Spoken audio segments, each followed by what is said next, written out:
Alright everyone, hello and welcome back to the new version of the Hollyoaks Weekly Roundup. As Hollyoaks now ends on a Wednesday every week, it should give me enough time to actually commit to doing the Hollyoaks Weekly Roundup, because as much as I will miss the 5-episode structure, if I'm being a bit lazy and I'm being a bit like, if I'm, 4 videos, it's a lot better now that it's only 3 episodes a week. But what was this week at Hollyoaks? It was the 9th till the 11th of September.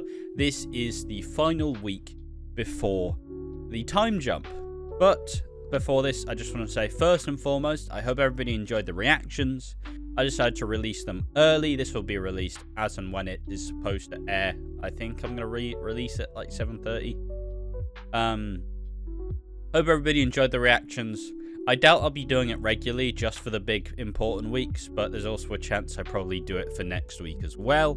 So, yeah, And also just, I'm going to reaffirm my commitment to doing Hollyoaks on the channel, as I do love Hollyoaks and it is the right time to increase the coverage and put a lot more effort into doing it. And finally, before we get into the weekly roundup, I've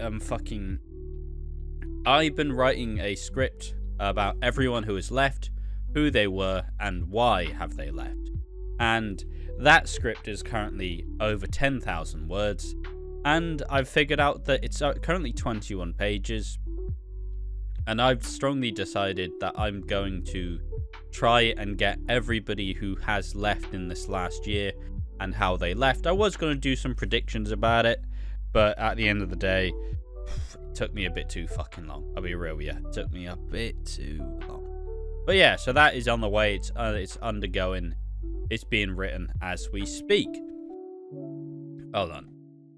Alright, so without any further ado, let's get into the Hollyoaks Weekly Roundup. So, this week we will be talking about the week before the time jump, the stunt week. And first and foremost, I'll just say, now I think it gets a little bit clearer.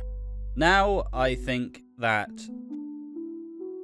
Oh, fuck. Alright, so how do I even go through this chronologically? So, the week... God, fucking hell. This will all be edited out, be fine.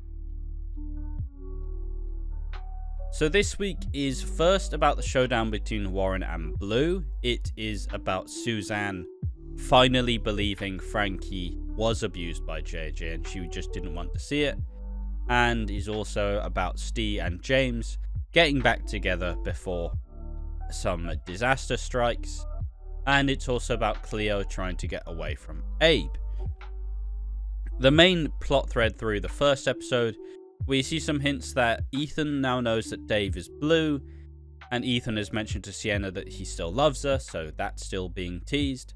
But most of Monday's episode is Cleo trying to escape from Abe. She finally tries to explain to the family everything's been wrong, Abe's been abusing me, but she doesn't get the chance to, so she tries to dart away as Warren and Mercedes are aiming to make their escape. She gets on she gets a bus and tries to run away, but she catches up with Dave, who is pursuing Warren. She gets on the bike, and when Abe follows her and chases her, she gets on the bike and drives it into the village, as Warren and Dave are set for a showdown. Now we get the revelation where Warren realizes that Dave is Blue, laughs about it in the most Warren way possible. Fucking hell, I keep saying that like I've got some speech impediment. He does it in the most Warren way, where he's like just laughing. It's like, what the fuck, you're Blue. In this confrontation, Dave stabs Warren in the gut, while Warren in the end shoots Dave with his own gun, leaving Dave bleeding and on the ground, and leaving it a bit ambiguous. Warren in turn gets out just about, finds Mercedes and says, look, this isn't a life for you or my kids. This isn't the life that I want you to live. He gets in the back of a van, gives Mercedes a massive bag of cash, and tells her to take care of herself and take care of the girls.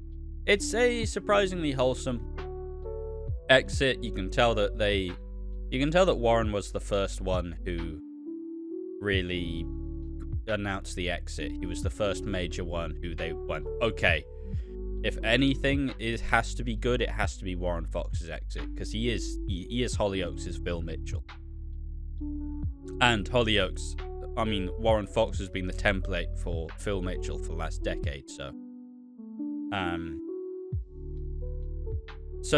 Warren is left Mercedes alone, but has left the warning with Mercedes to say, warn Ste, warn Donnie, warn Misper, and warn Freddie and Grace, as there are some bombs on the car, and they're set to go off. So will Mercedes be able to get it? Meanwhile, Cleo finds herself on the bike. I'll make this joke here because I cut it out in the reactions. Cleo, when she puts on Dave's massive fuck-off helmet, really does look like... It looks like the scene in Rob Zombie's Halloween, where young Michael puts on the current Michael Myers mask, and he's obviously a kid, so you have this big fuck-off mask on this tiny kid. It's hilarious. Anyways.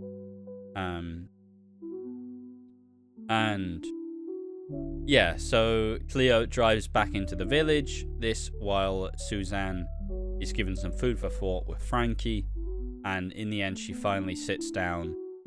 We get some nice scenes as well, where Pearl kind of hears about Frankie's story and tells her about her sister who was abused by her brother, and they fell out of touch, and it's this really touching scene. They just hold each other's hand out like solidarity, because they a shared experience. They know what this was. This as Suzanne blurts the abuse in front of everybody in the pub. Then Pearl, Jack, and Frankie all share a big hug, and she finally calls him Grandad after all this time. It's tragic, it's tragic, it's tragic. And then Suzanne has some sense spoken into her, as this nose is fucking spewing, Jesus Christ. So yeah, Suzanne finally admits that she knows what JJ did was wrong. They sit down in, I believe it's the McQueens, and Marie's there, Jack's there, Sally's there, and Frankie and Suzanne. And Suzanne finally says, I'm sorry, what JJ did to you was wrong. I apologize. And just as Suzanne has made her peace, a fucking motorbike comes crashing into the fucking window. Fucking yeets into that bitch. And Suzanne is knocked down with a bike. And we later learn this leaves Suzanne dead. This leaves Jack in critical condition. And this leaves Marie also in a critical state where Abe believes she's been pronounced dead. And Cleo gets hospitalized. Immediately, Abe starts trying to coercively control her, saying it's your fault, you killed my mum, it's your fault. And then in the hospital, Cleo admits to the rest of the McQueens that she has been abused by Abe. Joel and Abe fight, but Marie is pronounced in critical condition. And then, for some reason, everybody leaves Cleo alone, and Abe says, you killed my mum, I'm gonna make you wish you were dead. Or something to that effect, Something to that effect. So then Sally goes to come back, finds that Cleo has been taken out of hospital and is nowhere to be seen. So Cleo's been kidnapped, essentially. Elsewhere, so I've done the Cleo stuff, I've done the Warren stuff. We also get Ste and James kind of talking about themselves and where they're at and what they want to be, who they want to be with. And they both decide it's time to get back together. It is the right time to get back together. You don't have a brain tumor. It's fine. You will be safe. Everything will be okay. And they plan to go out. They go out some ice cream or something. They try to go into James's car, but Rex, who has been held by the police, he's been arrested. He has tried to defuse the bomb on James's car and has ripped the fucking exhaust pipe completely off in an attempt to save Ste. But James and Ste still get into Donnie's car, which explodes with the car next to it. And that leads me to the thing. So, So what I believe is that James will die. James will die from the explosion, and Ste will be in a coma for the year, because Ste's not leaving, come on. Ste will be in a coma, and I believe that Rex will be visiting him every day, like it was teased in the article. Rex will be the surprise mystery person. Gonna fucking blow my nose again, Jesus Christ. Completely forgot what I was talking about. Yeah, so I believe that Rex will be visiting Ste daily, and he will probably find himself finding more family in the village. That was something that was teased. We know that he's Gallagher, but honestly, there's a high chance he's probably related to Grace in some way, if I had to guess. If I had to guess, he'd probably be related to Grace or the Roscoes. Could be wrong. Could be wrong. But he was in Fraser's orbit, so. So we've done that. We see that Dave is still alive, but not for long, as he wakes up and then kind of rises, and then a mystery man rolls up, grabs the gun, and shoots Dave, killing him multiple times, throwing Cindy's message that Dave is blue, and proceeds to pan up, and it is Robbie Roscoe, which was a fucking surprise and a half. This to me makes it feel like he will be quite a big character in this era of the show. If he's killed the big fucking gangster Blue, I think it'll be a very interesting thing. I wonder if there's any chance where Robbie takes over the Blue alias. It feels quite unlikely, but there's probably a chance. But yeah, interesting enough. Kind of wild. It'll be interesting to see how Ethan reacts to suddenly Blue being dead. But yeah. And what else? What else even is there? We get some really serious scenes where, despite everything JJ's done, they're at the hospital. Frankie loses it because Suzanne dies. She had a fantastic performance from Isabel Smith. And then, despite everything, JJ, played by Ryan, I believe it's Ryan Mulvaney. No, it's Ryan Mulvey. Played by Ryan Mulvey. He is a fantastic... He does a fantastic performance of Darren having to tell the son who has greatly abused his daughter that his mum has died, and he just breaks out into this, like, I want my mum, and it's fucking heartbreaking.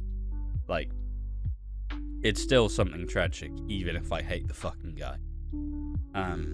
Fantastic performances all around. We get Darren talking to Jack, who is in hospital, with Mad World playing, you know, the Gary Jules version that played in Donnie Darko. And in about 733 different movie trailers. It was, fucking hell, man. It was really sad, but it's still interesting, because one thing I kind of expected, I thought a lot more people were gonna die. Like, it's obviously proven a bunch of my predictions correct. I thought Suzanne was gonna die. There's a chance Jack dies. I don't know if he will, but there's a high chance he does. Marie being hurt wasn't really on the bucket list, but I feel like that's just Abe's coercive control, blaming Clea for her death when she's probably still alive, but Clea will believe that she's dead. And she'll be racked with guilt. But yeah, like, 2 people are already dead, so it feels like there's going to be a lot of more exits after the time jump, and probably some of it will only get like a passing glance. Like how Neighbours did flashbacks. There's a high chance that Hollyoaks just kind of goes, oh yeah, what happened to what happened, who's leaving, what happened to Sally? She couldn't deal with the she couldn't deal with the guilt, so she's off to Spain with the other McQueens, something like, you know, it's stuff like that. That's what I imagined to do. But to review it, I don't think it was the best stunt week this year. I think the When Worlds Collide, that first one, was fantastic. But this one was also very strong in its own right. I am not going to give it any aggro. It was a very good week. I don't really know what I expected, but I did definitely enjoy it nonetheless. Do I really have much else to say than that? I think it's all starting to make sense. I think that Cleo will be pregnant by Abe. I think that Leela will be pregnant by Joel. I think that there's a high chance that Maxine and Robbie get together if we're judging those pictures. That felt like Maxine and Robbie. Or it could be Sienna and Robbie. I'm just looking at the body type. Like, I'd love it to be Ethan, but it feels like a bit of a red flag for Ethan and Sienna to be together, despite it saying that Ethan is still leaving. But it could be a well-kept secret, or at least that feels like what everybody's hoping for, rather than not. But yeah, all in all, it was a very strong stunt week. We're getting the natural conclusion to a lot of stories. Warren's exit was good. Dave's exit kind of built... See, when they built that there's this big gangster Blue, I kind of thought that he was going to be a long-running character.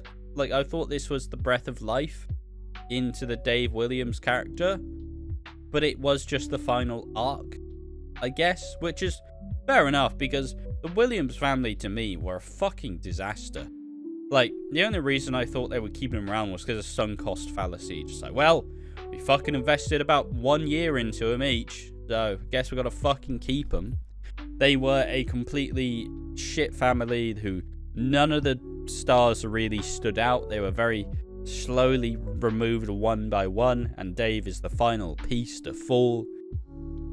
He is a remnant of the previous era of Hollyoaks, which a lot of us would like to forget, but I like how they rounded out the character a bit more and made him much more interesting and gave him a genuinely good reason to die. Otherwise, there was a chance he would have just stuck around doing nothing because he's Dave fucking Williams and he is a shit handyman. But yeah, there are a lot of characters still in danger though, so there's always a bit of a risk. I think there'll definitely be a Warren-shaped hole in this show for a while. And it'll be interesting if they still want to go down the crime route. Because they still have Freddie and Grace. And they still have Robbie, I guess. And they still have Rex. But with Warren gone, is there really the need to have, like, gangsters and shit? You know? Is there really the need? Norma's gone. Is there really a need for that gangster type storyline? Where you have all of the crime. I don't know if there is. And I think Hollyoaks will look a lot different this year round than it will before. But yeah, it's an interesting one. It's a really... I mean, now we have to wait 5 days for Hollyoaks to come back, as it is back next week on the Monday. There will be so much fucking space for it to grow. And yeah, I think this stunt week leaves it in a really good position for the time jump and kind of is tying up a lot of the loose ends that you do need to cut the cord on sooner rather than later. Like I said, I would have expected a lot more exits to have taken place before now, but at the end of the day, they didn't really get given much time. They didn't really get given much choice. So, for the limitations that they've been given, I think it was shot really well. I think the musical choices were great. I think it was a real, like, dose of life. It was a defibrillator back into Hollyoaks, which had kind of been trapped in a constant cycle of, we need to have all these characters leave, but we also don't really know how. We haven't really been able to flesh out this exit so much. But all in all, I'd give it a thumbs up so far. I'm not going to do the rankings on this one. I don't need to do the rankings. It's kind of a redundant fucking thing anyways. But I'm going to give it a solid A. It was a very enjoyable stunt week. And I am very happy I was able to witness it, and I hope that everybody's enjoyed my coverage of it. And I'll likely be back next week when we do. I'll probably. I suppose the main thing to ask at the end is, do you want reactions in the review together, or do you want them separate? That's my question to you. Tell me in the comment section. But all in all, a very fun stunt week, and it's left a lot of questions with a lot of people still in danger. And now we're going to have to scramble a year ahead to see exactly what the fuck happened, how it happened, and we're going to get to see a different way of storytelling, as they've been saying that they have, they're adapting to the streaming time. Yeah, sure, it's them just doing some lip service to act like Channel 4 didn't just fucking wreck them. But they're adapting into the streaming era. It's now a different time in the show, different style of storytelling, probably nicer cameras as well. But all in all, a lot of questions, a lot of people still in danger. I look forward to seeing what happened, and I look forward to seeing if anything I predicted will have come true. I don't think they're going to cram it all into like a week. I think the next month will be about telling the stories about how everybody left. I can't lie, because it feels like a week is way too much to get rid of like fucking 10, 15 more people. But at the end of the day, it was very good. So that's my review. Very good, very enjoyable. Tell me what you thought in the comment section down below. I've been Ash from Watching Walford. This has been the Hollyoaks Weekly-ish Roundup. Thank you for watching. Join me next time. See you then. Bye bye.